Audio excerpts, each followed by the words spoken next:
This broadcast is sponsored in part by Hendrick Automotive Group. Live from Charlotte, this is WBTV News on your side. Now only on WBTV, editing the truth on coal ash. Our investigation has uncovered emails that show Duke Energy made changes to a scientific report.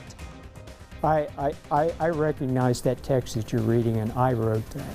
How can you sit here in front of me and tell me that this email with these documents is something that you wrote when we have the evidence that that's not true?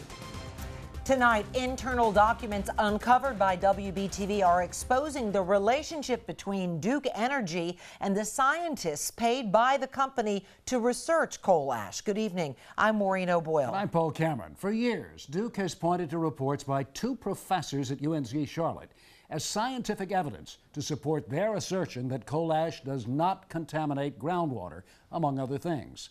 Duke has called the scientists' work independent. Now, documents uncovered by our investigative reporter Nick Oxner suggest the professor's work is anything but.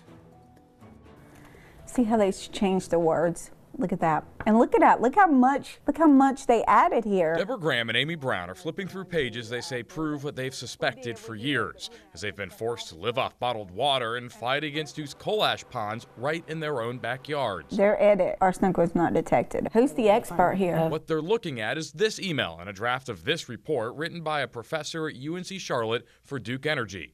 Dr. Bill Langley was hired by Duke to study the impacts of coal ash on groundwater. This email from an engineer at Duke attaches a copy of Langley's report with highly suggested edits that appear to make substantial changes to the report. That's not independent. No, but we've always known that. We've always known. We have. We have always known that. Yes. But now this is proof, Amy. This is proof. It just backs up what we've always Duke continuously wants us to trust them and tells everybody to trust us, and we're here for you, and we're doing this out of being a good neighbor. But no, this isn't being a good neighbor. That email and its highly suggested edits are just one example of what we found in thousands of pages of documents provided to WBTV by UNC Charlotte in response to a public records request.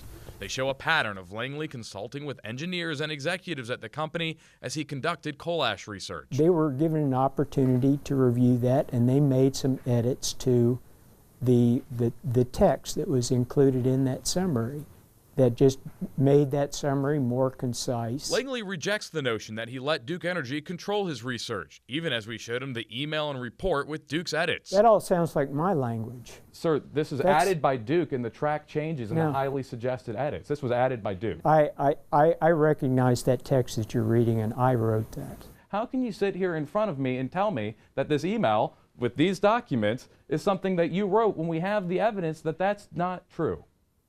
Now, I guess I haven't really seen, I don't acknowledge that that's evidence. Independent scientists, not so much. They are definitely relying on Duke Energy for funding and doing work that Duke Energy has asked them to do. DJ Gherkin is an attorney at the Southern Environmental Law Center. He's involved in lawsuits against Duke Energy involving the company's coal ash ponds. Duke has hired consultants at private firms and at UNC Charlotte to answer the questions it wants answered.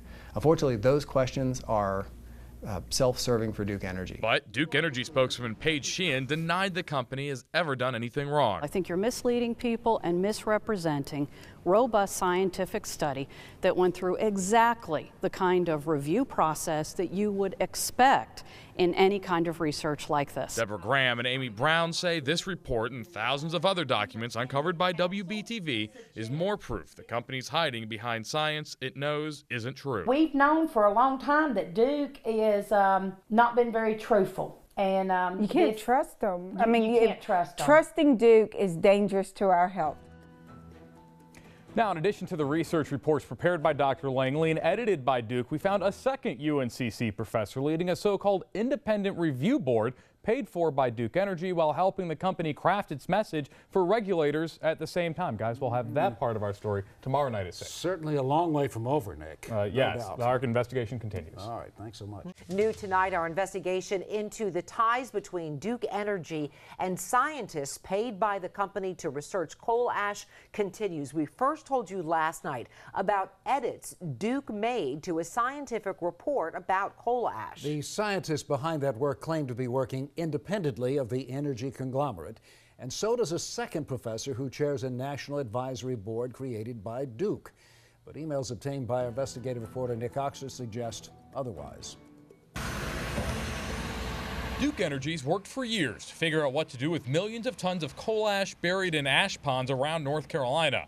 It's agreed to excavate and move some of the ash to lined landfills. The company's fighting to keep others buried underground through a process known as cap in place.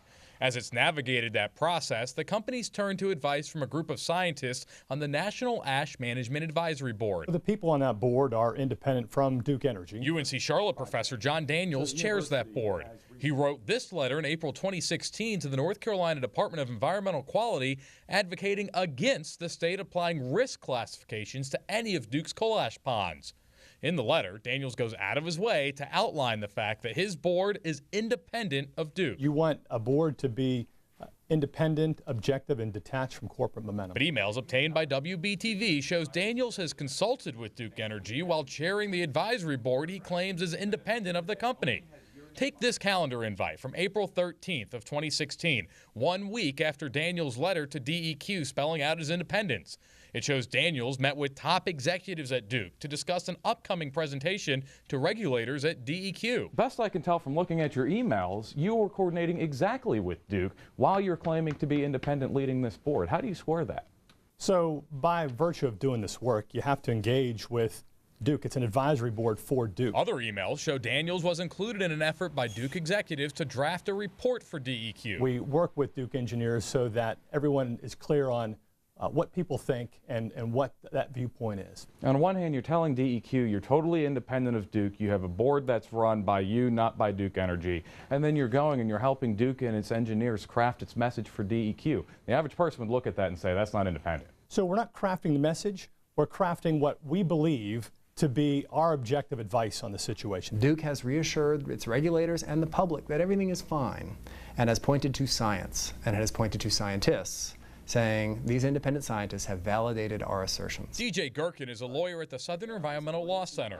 He's part of a team suing Duke over its coal ash ponds. No, this is not an outside review. This is not an independent scientist, independent of Duke Energy's interests. The advisory board advises Duke. Of course, we're going to work with Duke and present that activity to DEQ. Both Daniels and Duke spokeswoman Paige Sheehan say they've done nothing wrong. What you see in thousands of emails and other documents is the normal give and take that you should see in scientific work. It's exactly what you want to see in scientific work. We should be looking at these scientists' assumptions carefully because they're working for Duke. Reporting in Charlotte, Nick Oxner, WBTV, on your side. We have posted much more of our investigation into the relationship between Duke Energy and professors it hired at UNC Charlotte online on WBTV.com, including some of the documents produced by the university that shows the interactions between Daniels and Duke.